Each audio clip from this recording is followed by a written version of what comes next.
to the topic of the discussion and hit the issues you typically find reluctant. Remove the facade to fill the gap with some substance. We undermining problems, expecting to overcome it. Please hold the applause. We doing it for the cause. People follow culture before they follow the laws. We rather face the friction and not attempt it at all. Persistence will find solutions once our contentment dissolves.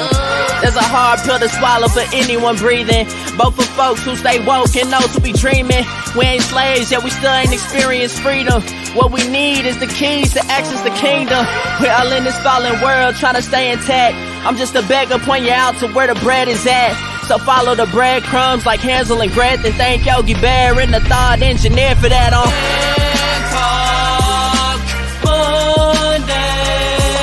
It's Man Talk Monday.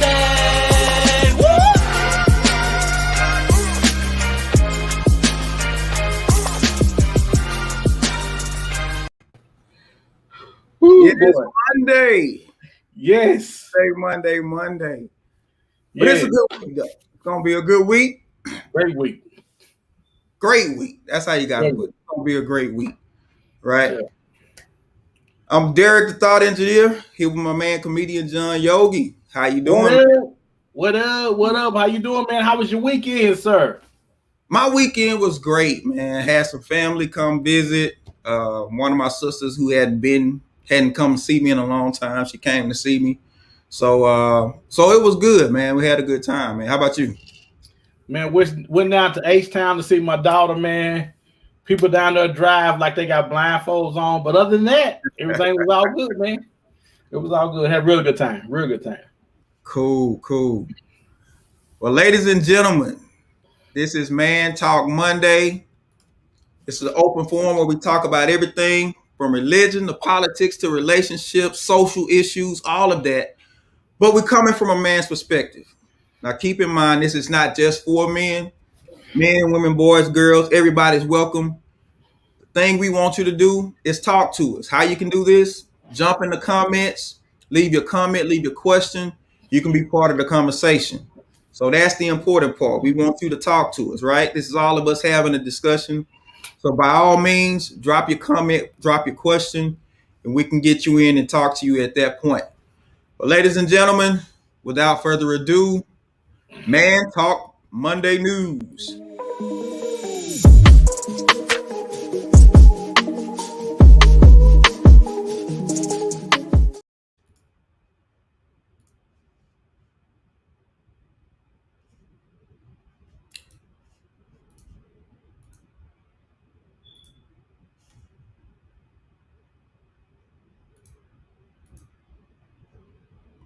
And we having some technical difficulties. Bear with us just a second.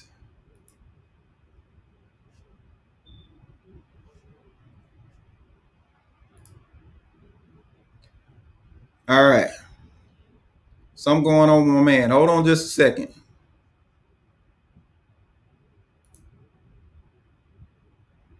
All right. So seems like we're having some technical difficulties. We're going to try to get everything going back in a second. All right. We're going to work through that in just a minute, but we got a great show for you guys tonight. Some of you are looking at your life, you saying you need to do something different. Maybe you're frustrated with your job, or, you got laid off and it's the second, third time. And you're like, I'm tired of this. I'm sick of this.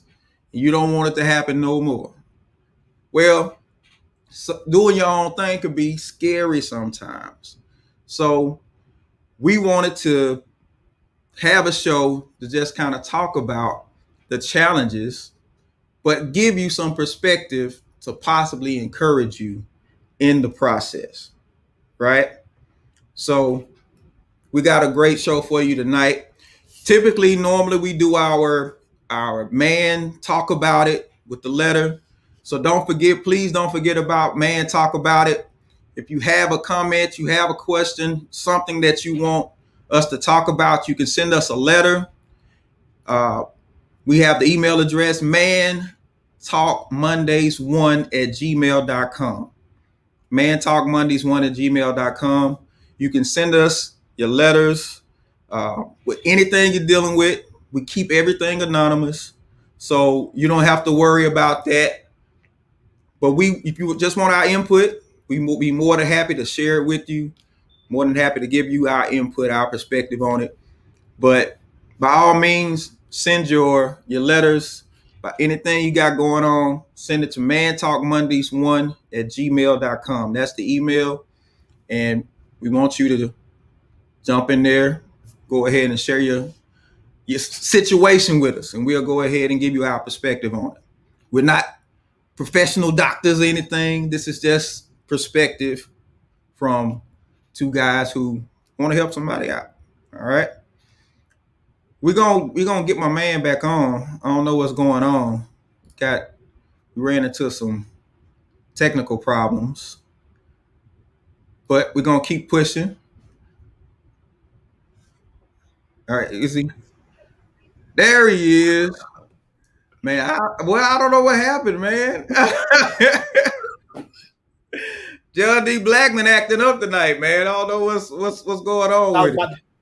I don't know, man. Well, it was perfect timing too. I know. Perfect timing. All right. We're gonna work through it. So tonight, what we're talking about tonight is, what does it really cost to be the boss? What does it really cost to be the boss? This is what we're talking about.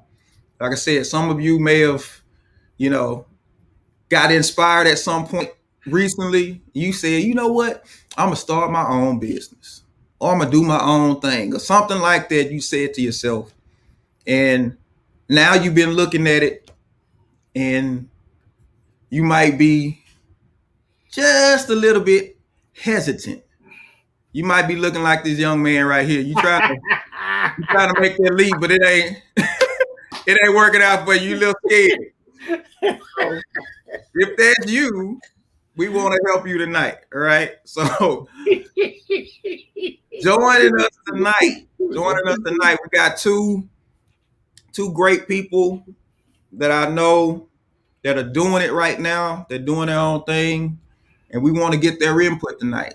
So joining us tonight, we got Mr. Nathan Ferguson. Thank you. Hey, how you doing, man? All right. How about yourself? Doing good.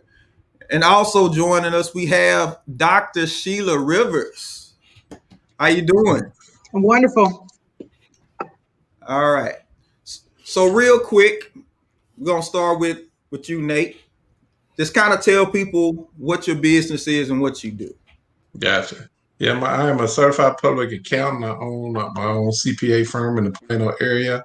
And obviously we do a range of services, specifically, of course, bookkeeping, taxes, and audit services. So, and we also do a lot of advisory work as far as business consulting as well. So. Nice.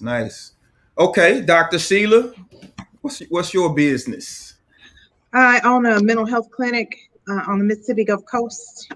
We actually help individuals with all types of mental disorders. I don't write prescriptions, but I'm definitely a believer in holistic wellness and herbal medicine. Gotcha.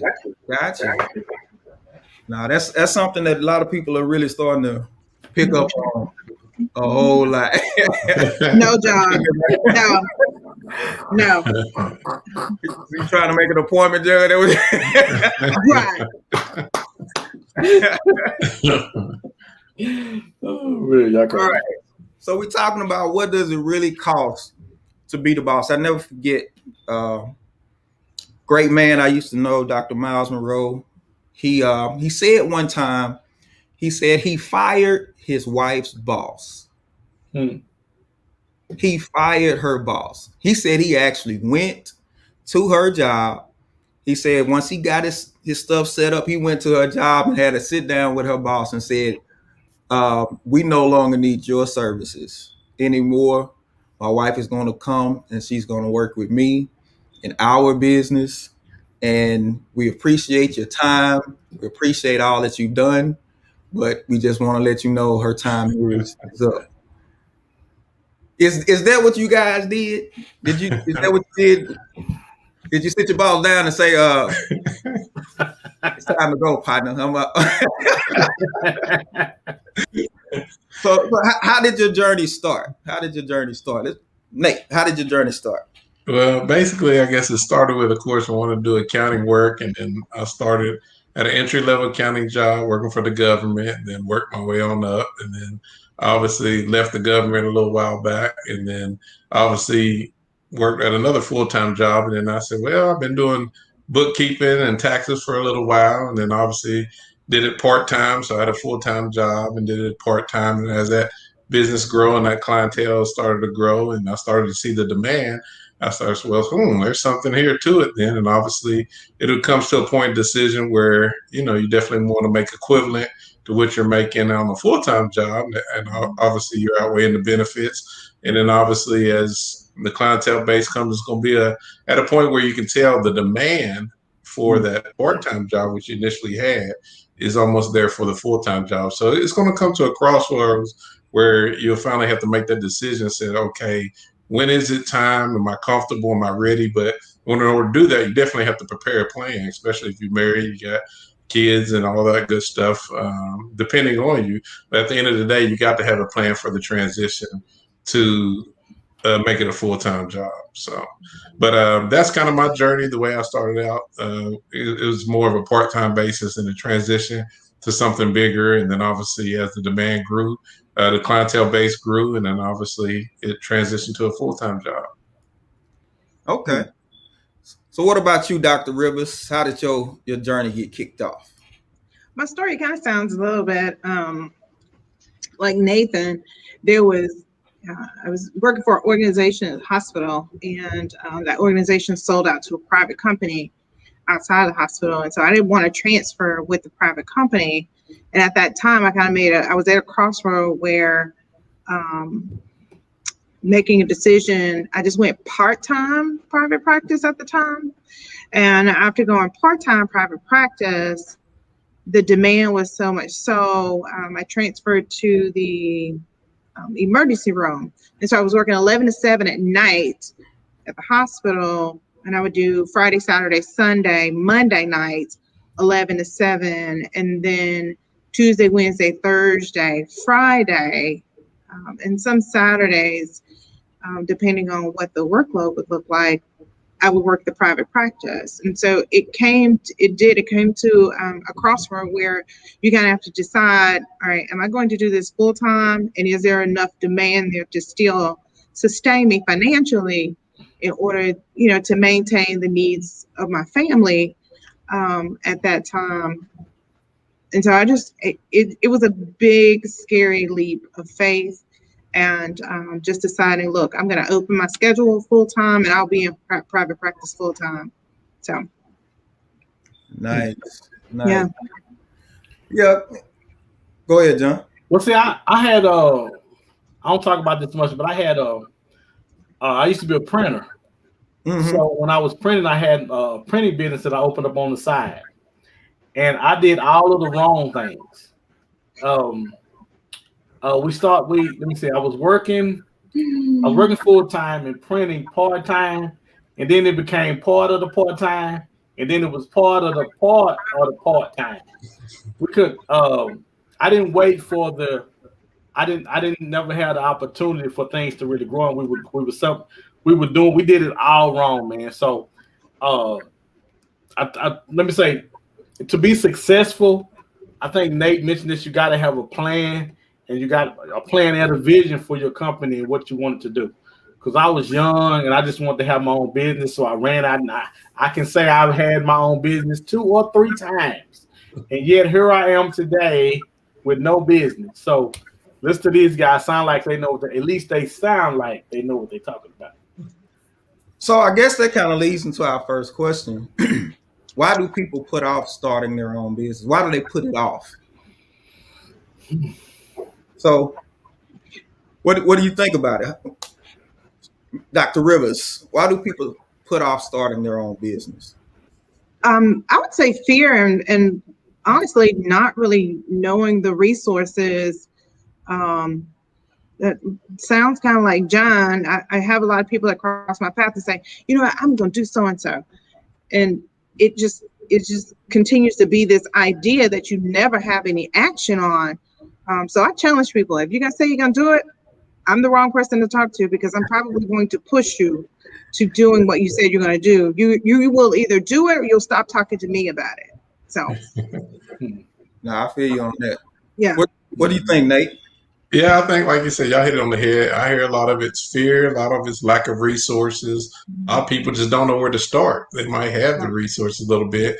It's many different, I think, things or factors that come into play. But the bottom line, it's at the end of the day, some people like businesses that, oh, I want to start this, and they run with it, but it ain't really truly their passion. So they kind of just put it to the side, or it just falls all the way through. Or, they don't have a good, solid business plan to move forward on doing their business. They might be good at what they do, as far as a craft is concerned, but they don't really know the business side of, profit and losses, how to manage money, So I think there's a lot of different things when it comes to business. You got to know how to manage people. You got to know how to manage resources. You got to do a lot of different things, and it comes, there's a lot of risk involved too. However, you have to get a mentor. I would definitely say, if that's the kind of business, whether it be in that industry, or if it's not in that industry, at least somebody who has done business, been around business, so you can understand some of the principles of business. But at the end of the day, I think it's a good thought and a good idea that people like to own business and like to see the bigger picture, the big results. But it comes at a lot of cost, especially when you're starting to learn. If you're trying to enter a new business, depending on the industry you're trying to enter in, if there's a lot of barriers, things of that sort, it might be high cost to enter that. Once you do enter it, how do I sustain it? How do I retain clients? There's a lot of things that come into it instead of, oh, I just want to start a business and make a lot of money. So I think all those factors play in people's heads, and sometimes it's overwhelming, when you kind of process it and put it all together like that. So Maurice says fear and being comfortable in the present. How much did you have to disrupt your own comfort to get going? Oh, you get completely uncomfortable. You're completely uncomfortable. It's, completely all around, just the way you think, your perception of running a business, remaining focused. It is like running a marathon. Your head is down, you're concentrating. I don't know any of you ever been runners. Maybe John has a long time ago. But I'm saying, if you are a runner, you concentrate. When I was running, I would concentrate on my breathing. And so I would do a 1, 2, 3 inhale, 1, 2, 3 exhale, and run to that pace to keep me going. But my head was down. I was focused. I'm not looking all around. It's definitely tunnel vision.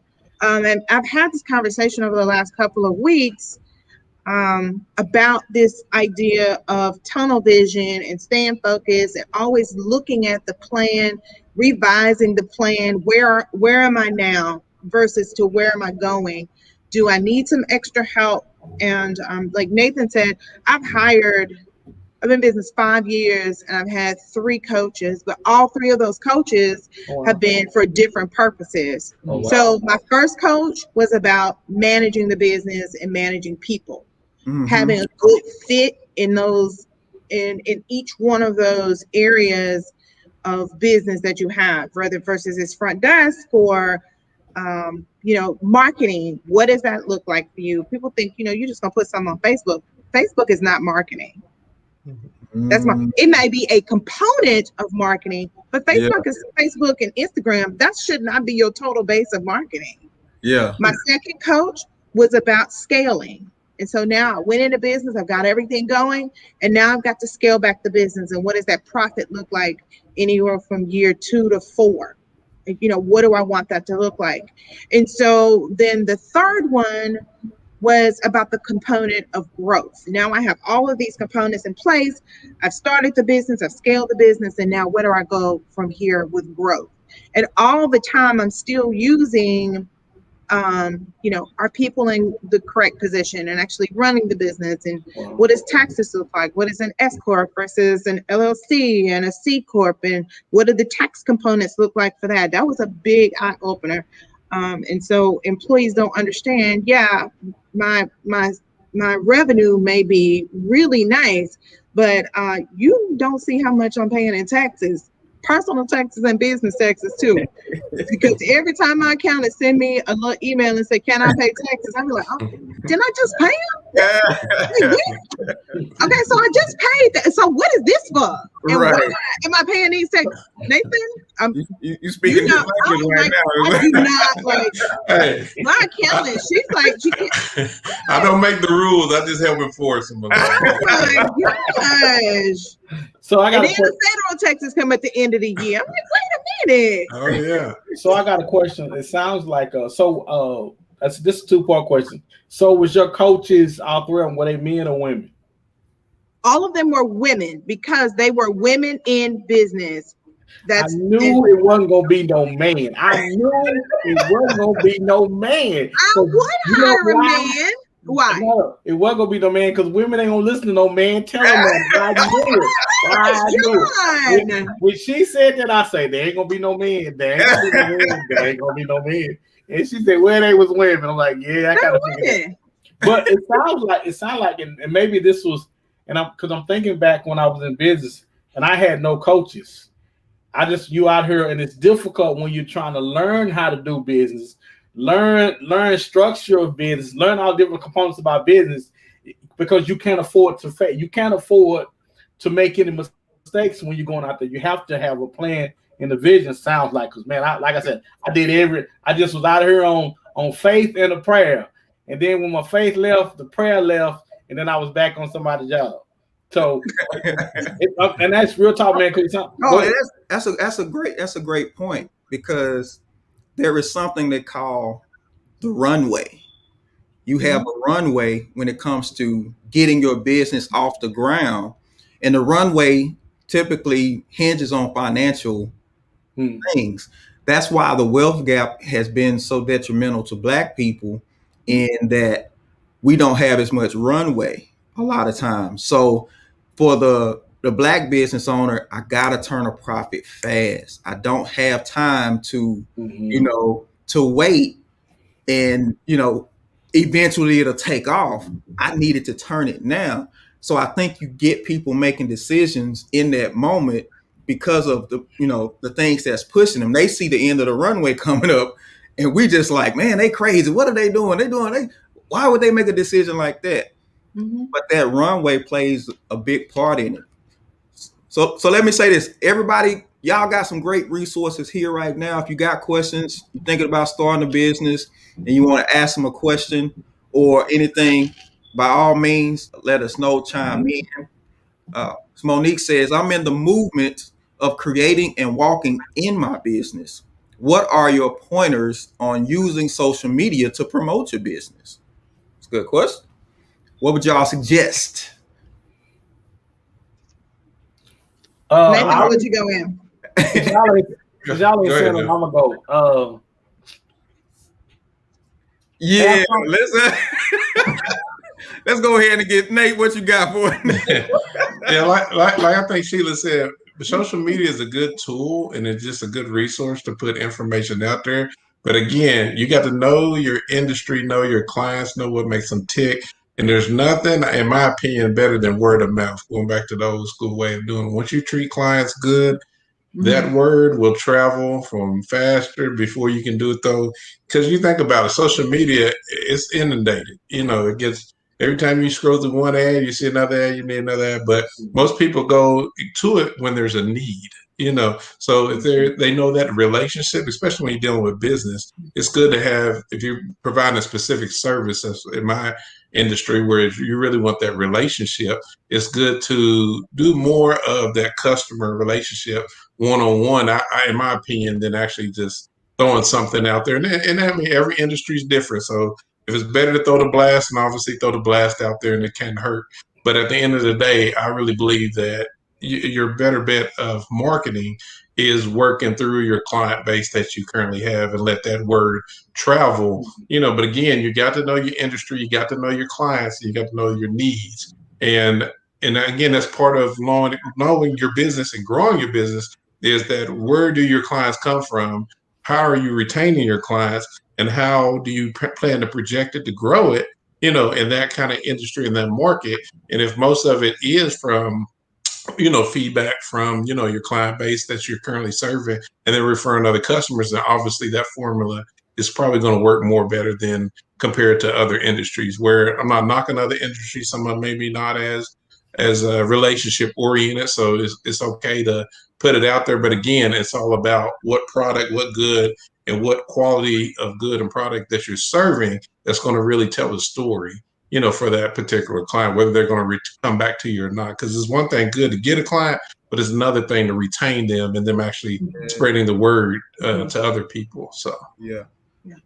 What about you, Sheila? How you the social media? Social media. I started when I first started the business. We was on a budget, a low budget. Right. That's kind of where I started part of it, but just as Nathan said, it is about the relationships that you have with your clients. Mine, because I was already in the mental health, wellness, helping profession, I started in the ER. I would leave my pamphlet in the ER. I talked to a lot of those doctors that needed someone to refer another patient to for mental health.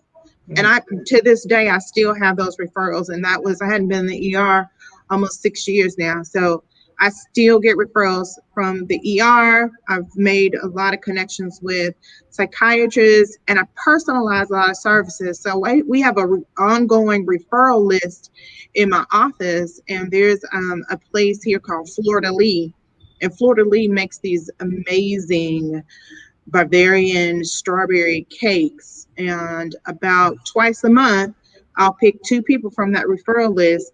I'll handwrite a little thank you note to them and send their office this Bavarian cream specialty cake. Also, I pick. I need to drop me one of them. I'm like, that sounds pretty good. Yeah. Oh man, it's delicious. But if I pick 2 people, that cake is $65 a piece. For $130, I keep relationships with people. They'd be like, "Oh yeah, that's the therapist that sent us the cake from Florida Lee." Or I'll pick 2 and continue to send them, lunch for the whole office, do an in-service, just like do a 15-minute in-service with their doctors that are there and make that contact so they have a face to put with me. I also, knowingly that women in the household make the majority of the healthcare decisions, I also, yes, I can believe that, man. I can believe that. Right. I can believe women that. in the household, they're the ones that's calling for the doctor's appointments. They're the ones that's saying we need to do this. They are the ones that, so I subscribe every month. I have a marketing ad in a local woman's magazine. I do a half a page. It costs me. So don't look at the bottom line. Is look at the you may not see it on the front end right now, but it does show up on the back end. When you're sitting in that doctor's office and that magazine, that local magazine is sitting on the stand and they start flipping through, who's going to be at the doctor's office? And Mom, they know grandma, they auntie, female. You say, and they read it and say, I'm crazy. I need to talk to somebody. I mean, but it'll be like, let me see if I can get my husband Johnny in. You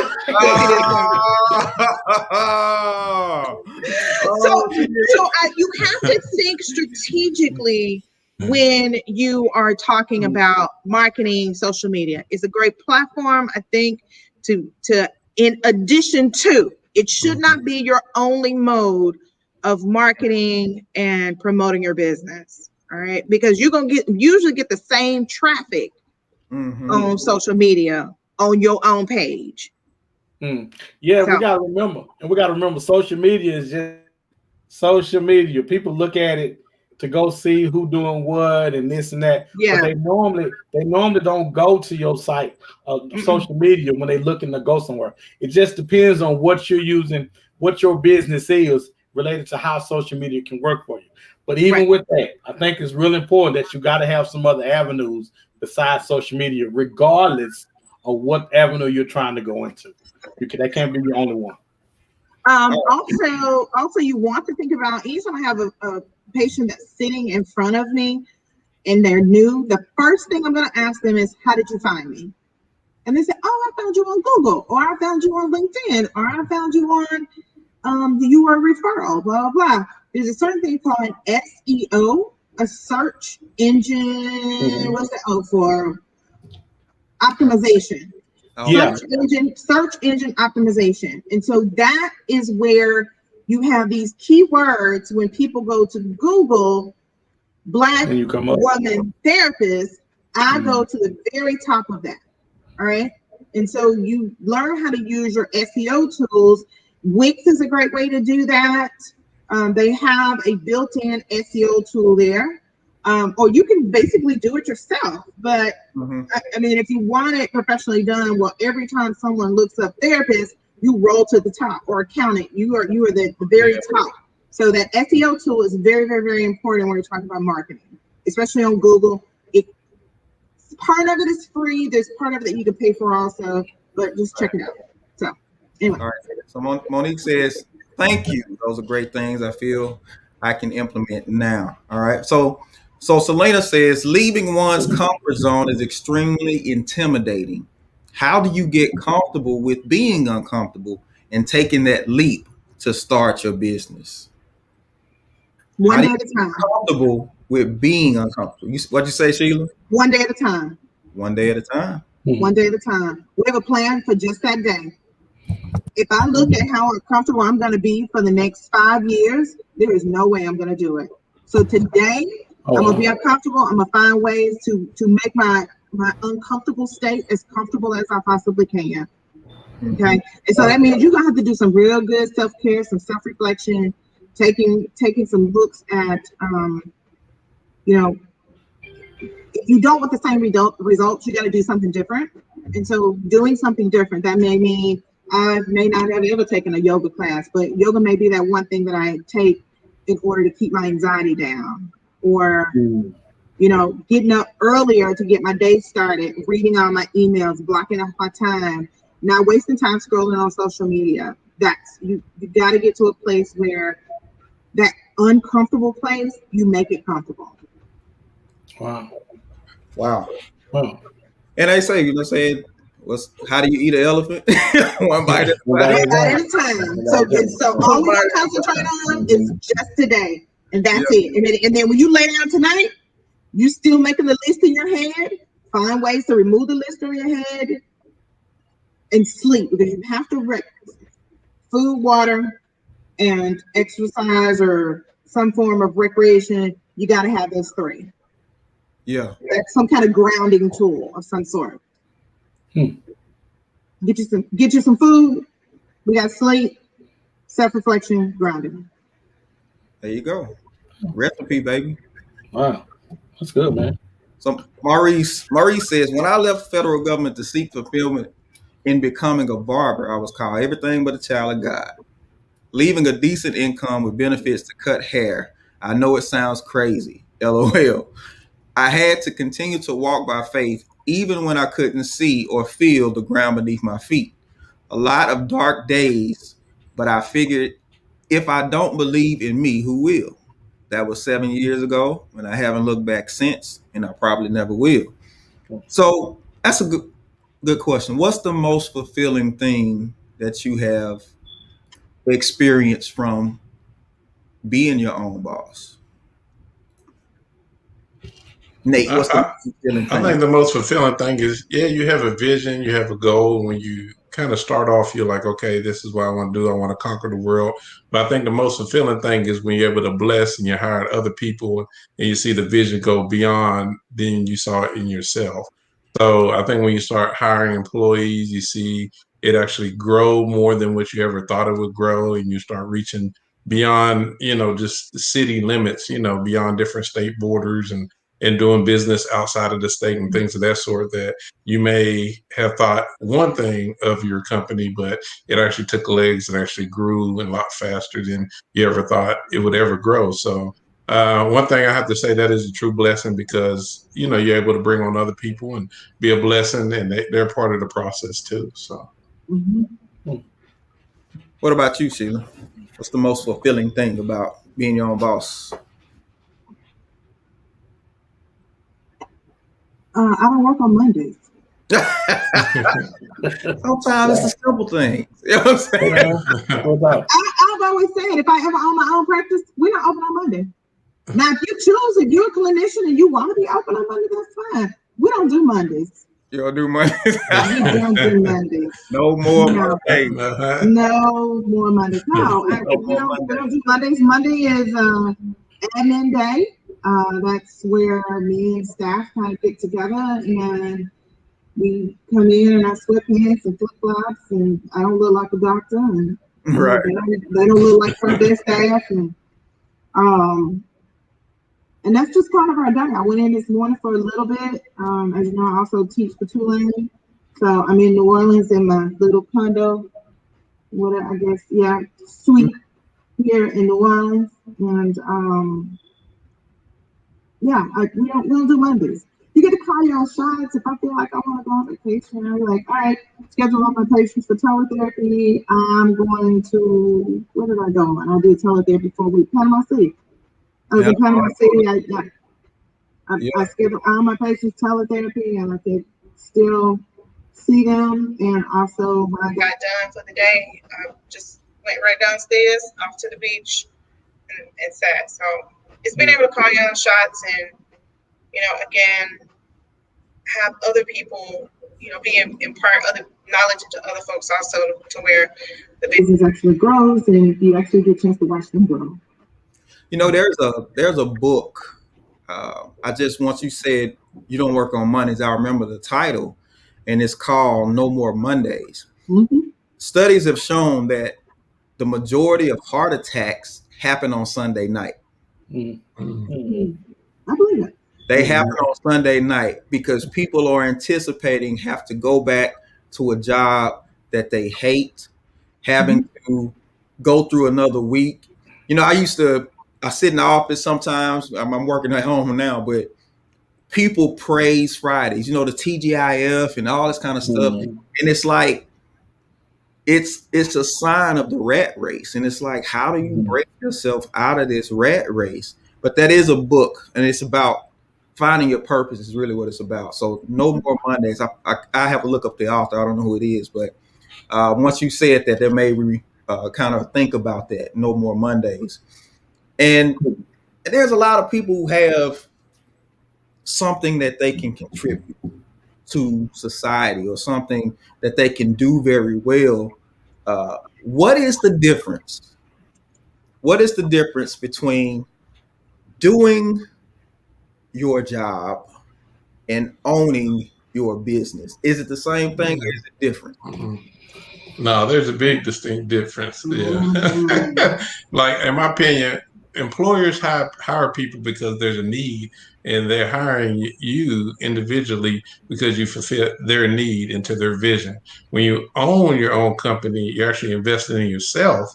So that way, when you grow, all your resources, especially profits and things of that sort, and your team that you're actually acquiring and things of that sort, that you're investing in them, but they're obviously investing in yourself and your business, and it constantly grows. So, there's a big difference between being an employee and being an owner of your particular company.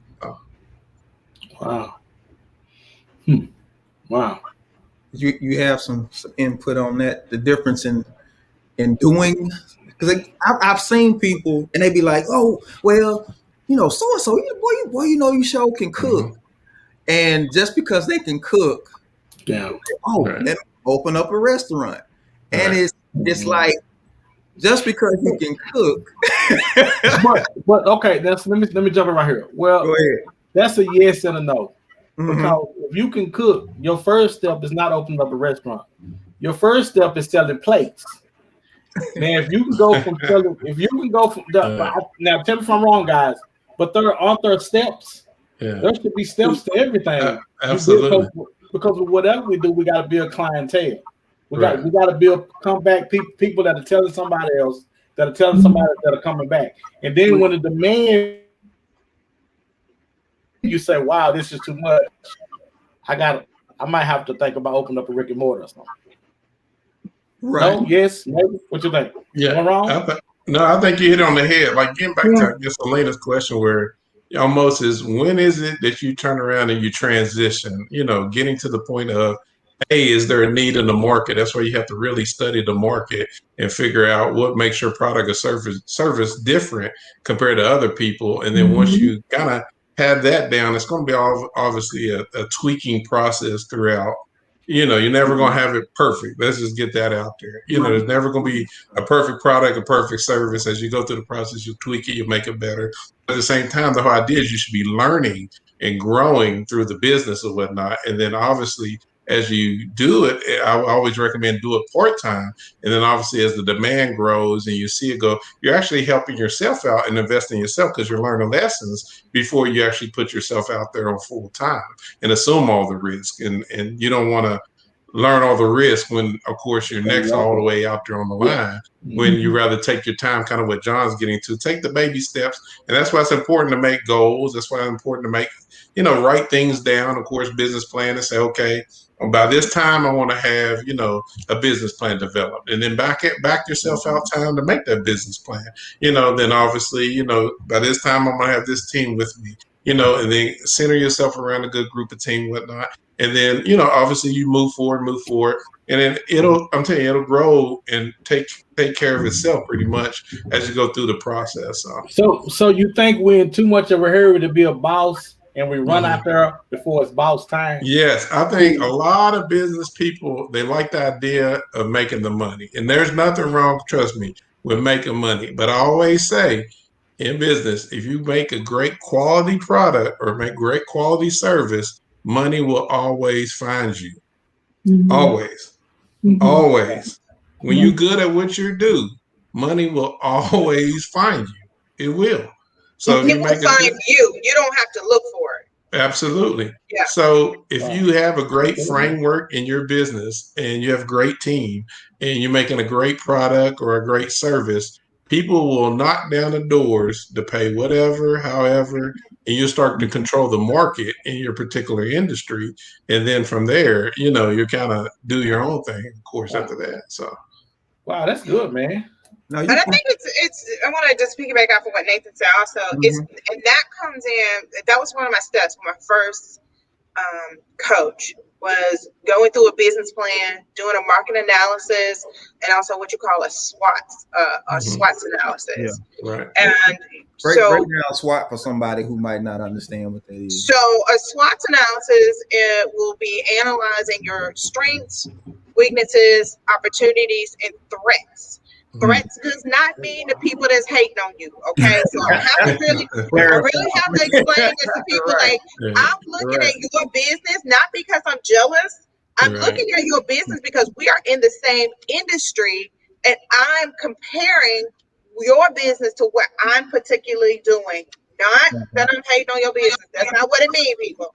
So there's a market analysis to see what the demand is for your business, John.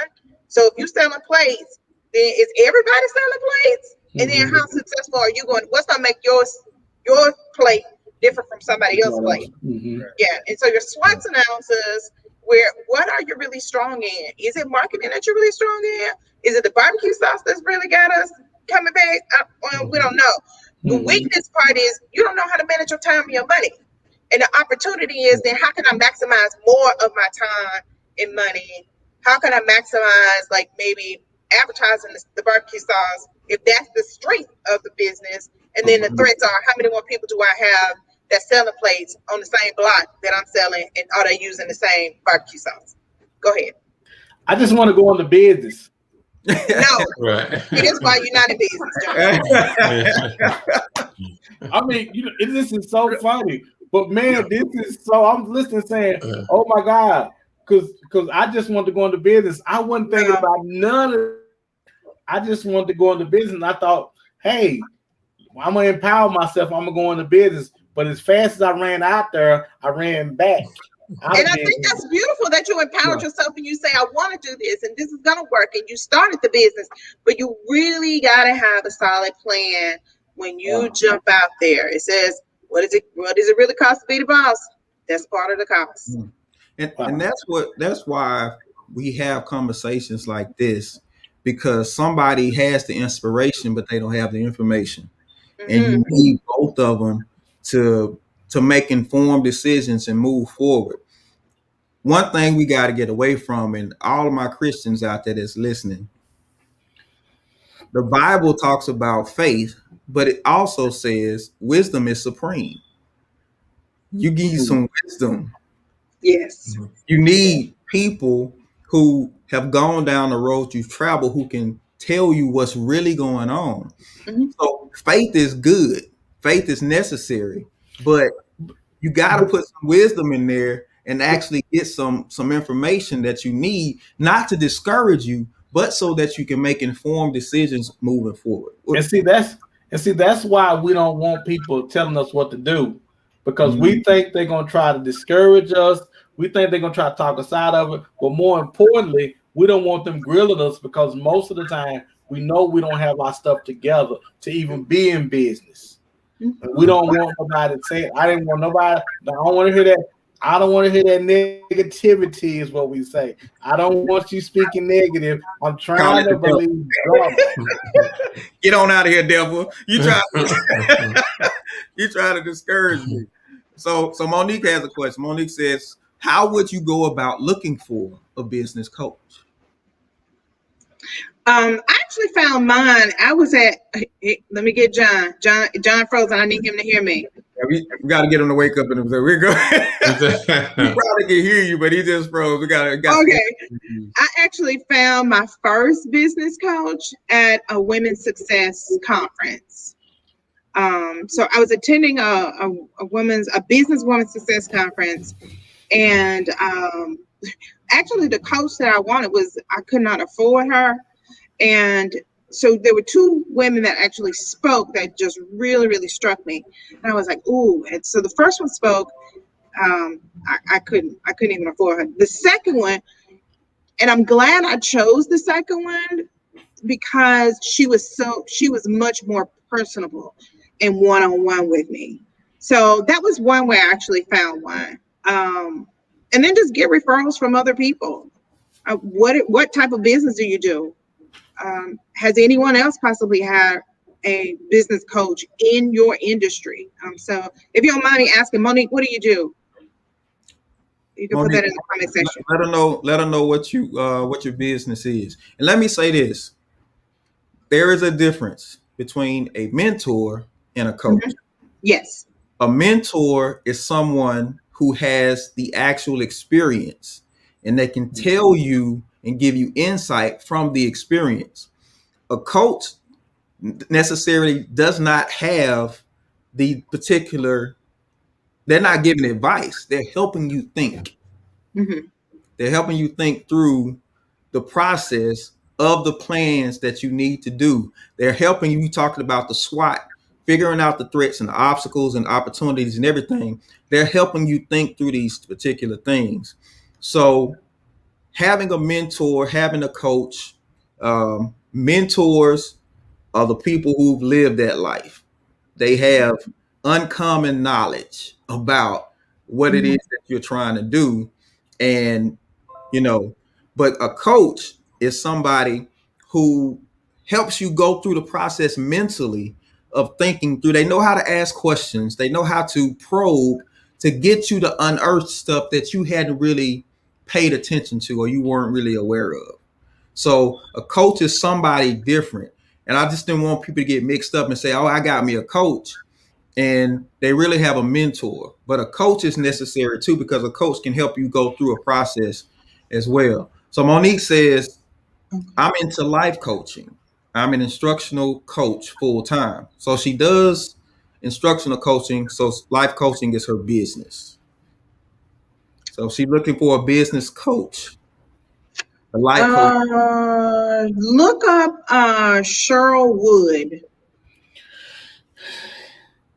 John, don't breathe on me. You don't know no man or that? Ain't no man.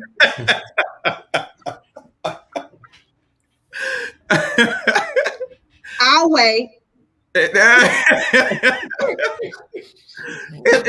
let me say, we are definitely in a time of women empowerment. We are in a time where women are taking charge and stepping out, of their own situations, their own circumstances, and they're looking to do more. But there are women who are doing it just, I got a business, you know what I'm saying? But there are some women who really have a passion that they're really trying to pursue, and they're trying to connect the information to the passion so they can really get something off the ground. John rolled his eyes. Right? I'm not saying that it's not. I'm simply saying there are men that have already been doing it. Okay, John. So why don't you give us a suggestion? You can suggest to Monique, what man do you know that's into coaching? It's probably a man in the big office where that lady was at that you told her about. No, It is funny. Monique, also look up Lisa Nichols. Lisa will sometimes have free motivational or life coaching classes that are online now to get something a little bit more intimate with her. She's good. Lisa Nichols. Yeah, I actually had she was at a conference that I spoke at, and so I got a chance to do just the small one-on-one with her. Oh, wow. Very, very good.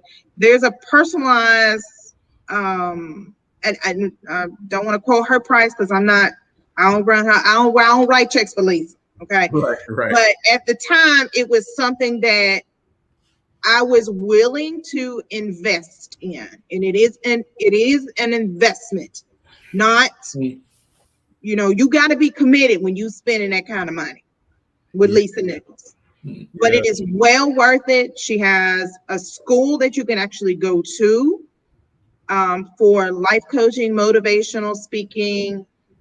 So you might want to check out that too if you're willing to,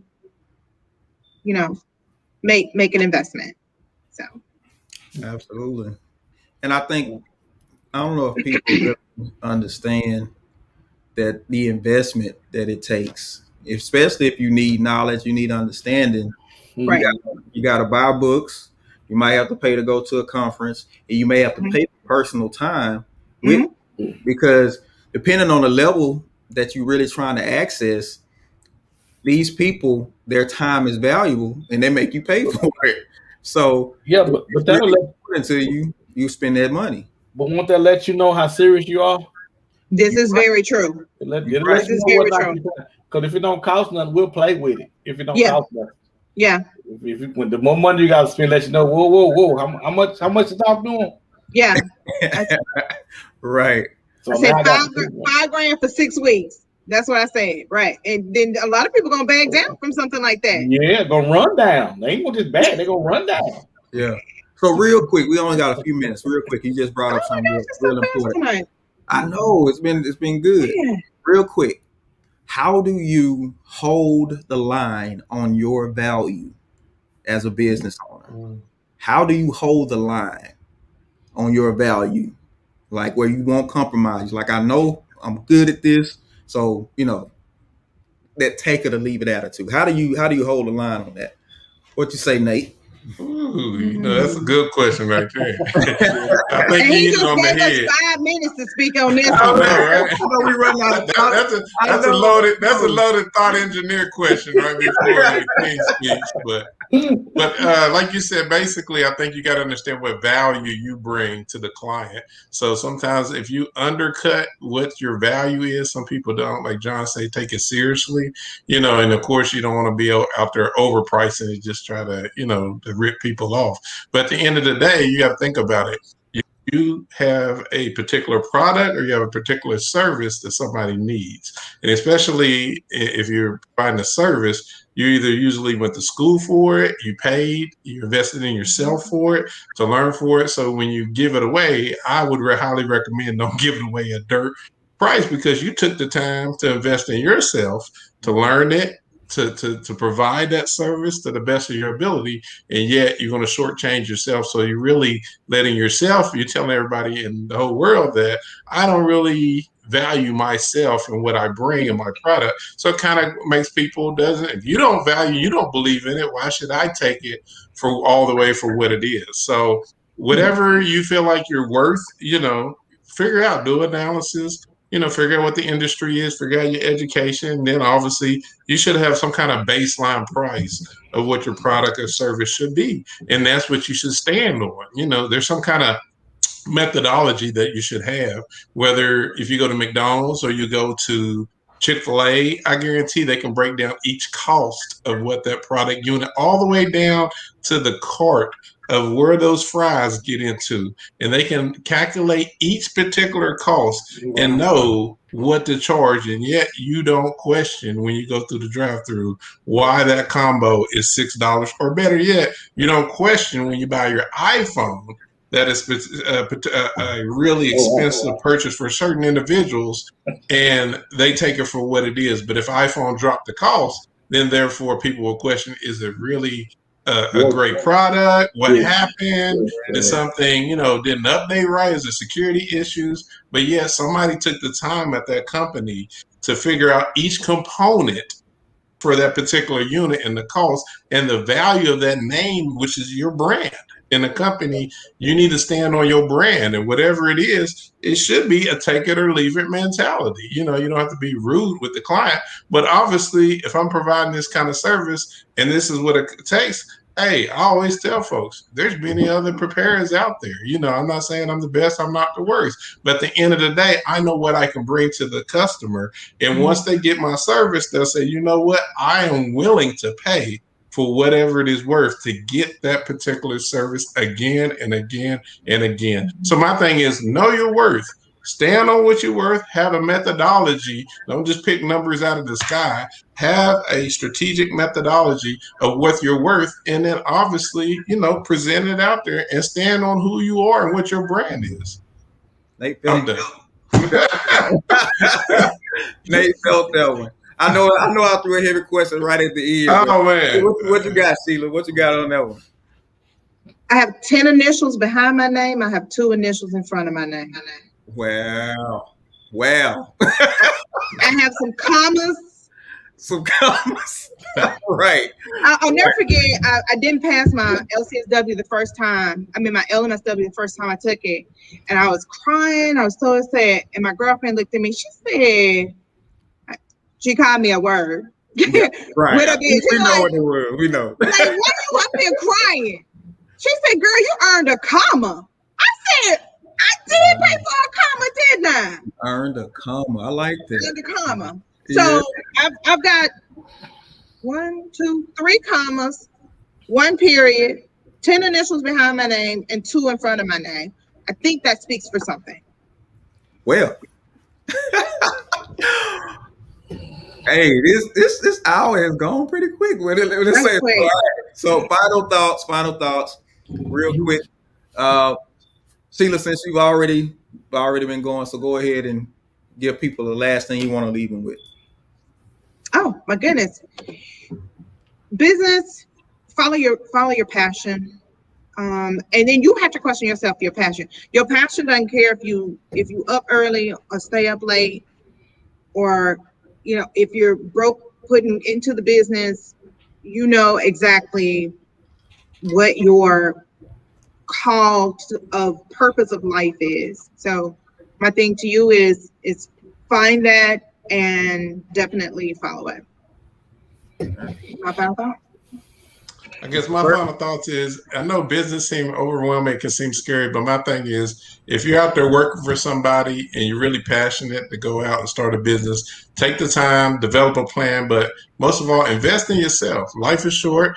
Go for it. My thing is, you already you already started off with not doing anything already. So my thing is take the time, plan, know the value that you bring, and definitely have a solid plan and just go for it. And there are resources out there to help you. Don't feel like you're in it by yourself. There's definitely multiple resources. Reach out to folks. There's folks that's been through this path, know the pitfalls, can help you strategize, plan, and grow your business and sustain it too as well. So build a good team around you, develop a good business plan, and just go for it. And the sky's the limit. I just want to say, it sounds like rather than leaping into business, it sounds like business is a process. It sounds like you should be constantly learning. You should be constantly developing the business that you're going into. It also sounds like you never get to a place to where you have arrived. It sounds like you need to keep educating yourself. You need to keep learning. You need to keep it growing. And this sounds like this is a recipe for a great business. And that's my final thought.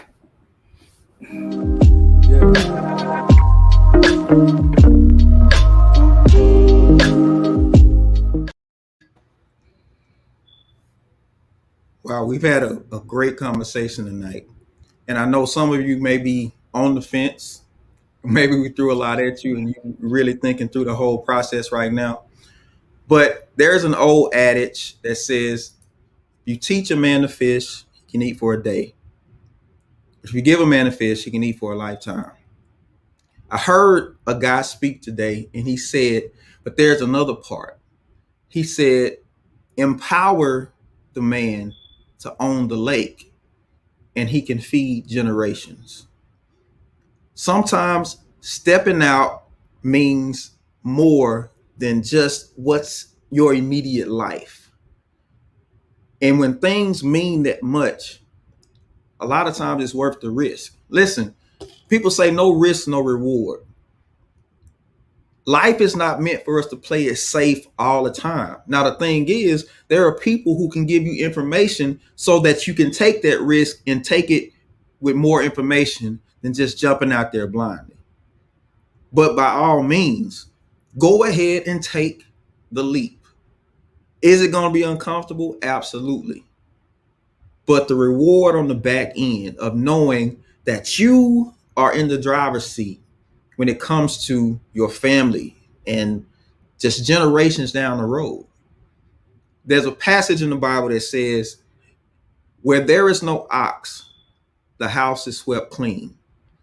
But much gain comes by the strength of the ox, which says, if you don't want nothing, you won't have to worry about anything. But once you take something on, there is responsibility that comes along with it. But just understand, this is the path to gain. If you want more out of life, it's status quo to understand that there are going to be challenges. There are going to be things you have to overcome, but that is not a deterrent. You have the power to overcome anything. Now just get the information and watch and see what happens to your life. And that's our King Speak for this week.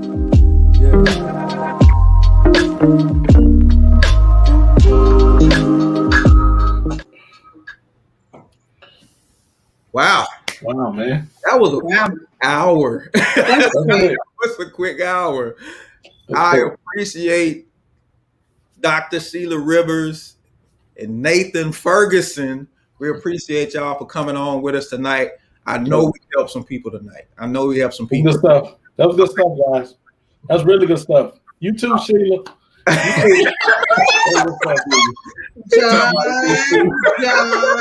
let's be nice. You know what? I was looking forward to the night with John. Quiet tonight. Hey, your barbecue place on MLK Corner. Real talk, though. I learned something today. I mean, real talk. That was really good stuff, guys. Really good stuff. That was really good stuff. Really good stuff, man. Really good stuff. Yeah. By all means, if you like, I keep saying I'm gonna write a book for this one. There you go. There you go. People like, subscribe, tell your friends. If you like what we're doing, go ahead, be a part of our family. Join the Man Talk Monday family. Like, share, subscribe. We appreciate everybody. You can catch us on YouTube, Facebook every Monday, 7 o'clock. We appreciate y'all. We love y'all. That's for real. And we'll catch y'all Love you too. next week. Peace out.